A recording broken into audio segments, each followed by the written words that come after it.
जय हिंद। मेरा नाम सीएम तिवारी। आप देख रहे हैं खान ग्लोबल स्टडीज। हम लोग आज चर्चा कर रहे हैं 2025 के पर्यावरण संबंधित कुछ बहुत ही महत्वपूर्ण सवालों की। ये सवाल आपके आगामी परीक्षाओं के लिए बहुत ही ज्यादा जरूरी हो सकते हैं और इनको हम लोग आज देखने वाले हैं। आपके सामने सवाल आएगा और साथ में एक्सप्लेनेशन भी रहेगा जो कि फोटो में रहेगा। वो सारी जानकारी आपको पीडीएफ में दे दी जाएगी ताकि आप उसको रिवाइज करके एक एक पॉइंट को अच्छे से पढ़ सकें। उस रिवीजन के पॉइंट से एग्जाम में आपसे सवाल कहीं से भी आ सकता है ना। एज इट इज मैं जो सवाल करा रहा हूं वो आए ऐसा जरूरी नहीं है। ठीक है, शुरू करें। चलिए, सवाल नंबर 1 आपके सामने। सितंबर 2025 तक भारत में रामसर आर्द्र भूमि की कुल संख्या कितनी है? ये स्थल की बात करी जा रही है। आर्द्र भूमि स्थल की बात करी जा रही है, यह शहर की बात नहीं करी जा रही है। शहर की आर्द्र भूमि शहरों की कुल संख्या भारत में 2 ही है। कौन कौन से हैं? आपने बोला एक इंदौर हो जाता है और एक उदयपुर हो जाता है। इंदौर जो कि मध्य प्रदेश का है और उदयपुर जो कि राजस्थान का है। ठीक है, यह तो शहरों की बात करी गई, रामसर शहर की बात करी गई। और अभी हाल ही पर 2 बिहार के स्थान रामसर स्थल की सूची पर शामिल हुए हैं। कौन कौन से शामिल हुए हैं? आप बोलेंगे एक गोकुल नाम शामिल हुआ है, गोकुल जलाशय बक्सर के पास है, और एक शामिल हुआ है उदयपुर झील। उदयपुर झील है, ये उदयपुर शहर नहीं है। और ये उदयपुर झील जो है वो पश्चिमी चंपारण पर आपको मिलता है, चंपारण पश्चिमी, याद रखिएगा। और इस प्रकार से 91 + 2 = 93। भारत में 93, बिहार में 5 रामसर स्थल हो गए हैं। चलिए, ये आपको डिटेल में यहां पर जानकारी मिल जाएगी, है ना। आप इसको जूम करके एक एक जानकारी को पढ़ सकते हैं। आपसे यहां पर से कोई भी जानकारी आपकी परीक्षा पर आ सकती है, जैसे सबसे अधिक कहां पर है रामसर स्थल, सबसे बड़ा रामसर स्थल, सबसे छोटा रामसर स्थल। कोई भी सवाल आपके परीक्षा पर आपको देखने के लिए मिल सकता है। नेक्स्ट, यहां पर 2025 में जितने भी रामसर स्थल बनाए गए हैं सारी की लिस्ट दी हुई है। आप इसको अपनी कॉपी पर नोट करके याद करेंगे। 13वां यूनेस्को बायोस्फीयर रिजर्व की बात कही गई है। 12 पहले से थे, 13वां बना है हाल ही पर, और यह लगभग आपको काफी ज्यादा ऊंचाई पर देखने के लिए मिलेगा। और इस प्रकार से दुनिया के सबसे ऊंचे ठंडे रेगिस्तानों में शामिल हो गया है। दुनिया के सबसे ऊंचे ठंडे रेगिस्तानों में यह शामिल हो गया है। यह बात भी आप याद रखिएगा। इसका नाम है कोल्ड डेजर्ट। कहां पर है? हिमाचल प्रदेश पर यह आपको देखने को मिलता है। कोल्ड डेजर्ट हिमाचल प्रदेश कहां पर स्थित है? लाहौल स्पीति वाले क्षेत्र पर आपको देखने को मिलता है, हिमाचल प्रदेश पर। ये 12, ये 13वां था। 13वां तो 13 के पहले 12 होंगे, ये 12 के नाम है। आप एक बार पढ़ लेंगे। मैप भी आपको मिला है, पीडीएफ में मिल जाएगा। जैसे नीलगिरी, मन्नार की खाड़ी, सुंदरवन, नंदा देवी, नोकरेक, पचमढ़ी, सिमलीपाल, अचानकमार, अमरकंटक का है। अमरकंटक ये मध्य प्रदेश पर मिलेगा, छत्तीसगढ़ के बॉर्डर पर। ग्रेट निकोबार, अगस्त्यमलाई, कंचनजंगा और पन्ना। ठीक है, चलो नेक्स्ट।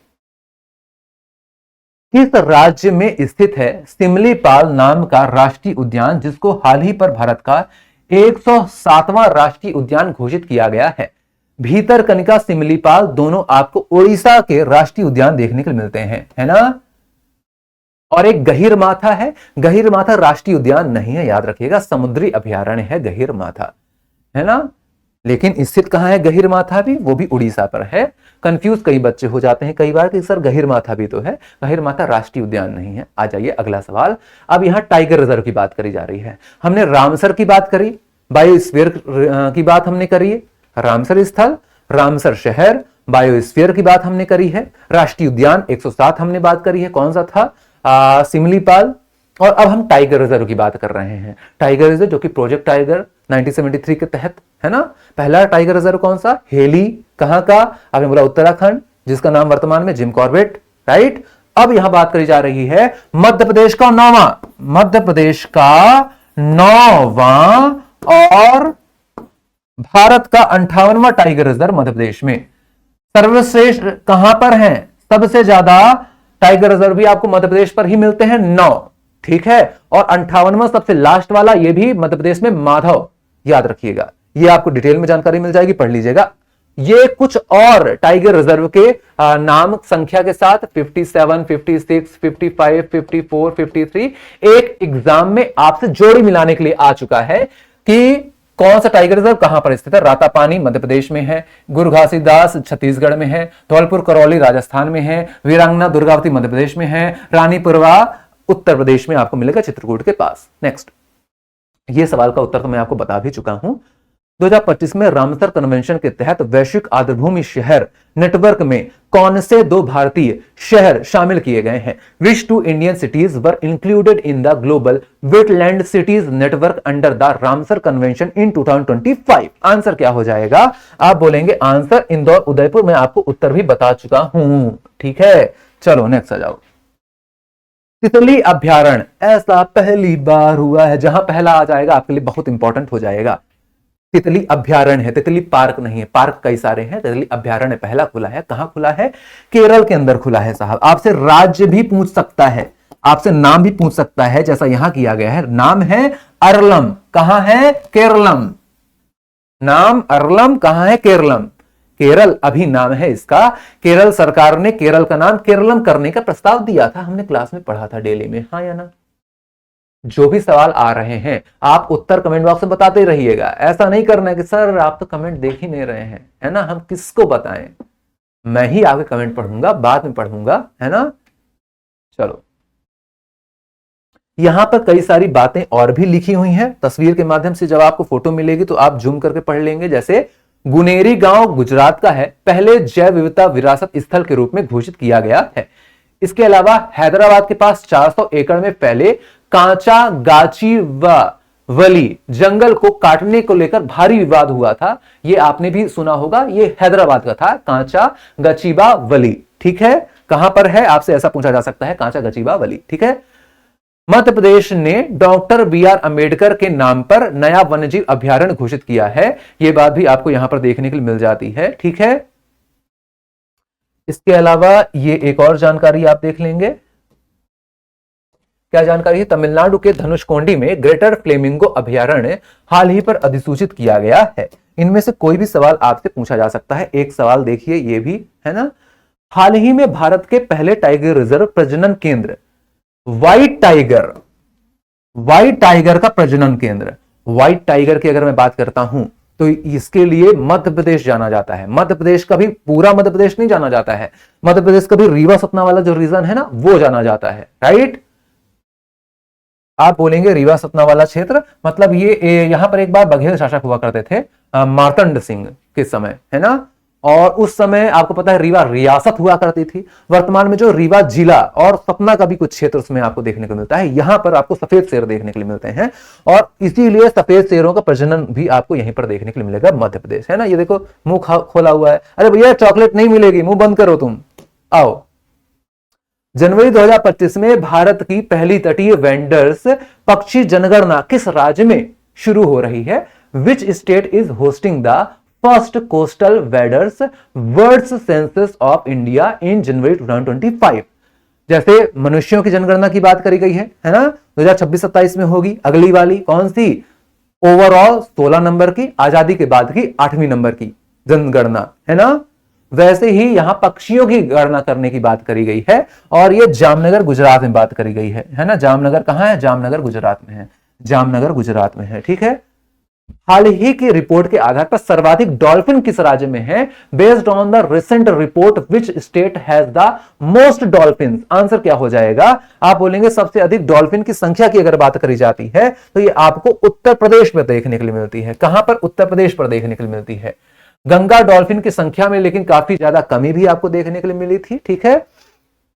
कुछ स्थानों पर जैसे उत्तर प्रदेश में यहां पर आपने देखा कि लगभग 2397 डॉल्फिन मिलेगी, बिहार में लगभग 2220 डॉल्फिन आपको देखने के लिए मिलती हैं, है ना।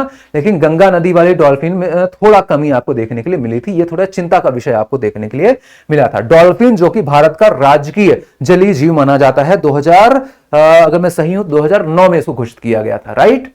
नेक्स्ट, 16वीं शेर जनगणना 2025 के अनुसार भारत में एशियाई शेरों की वर्तमान जनसंख्या कितनी है ना।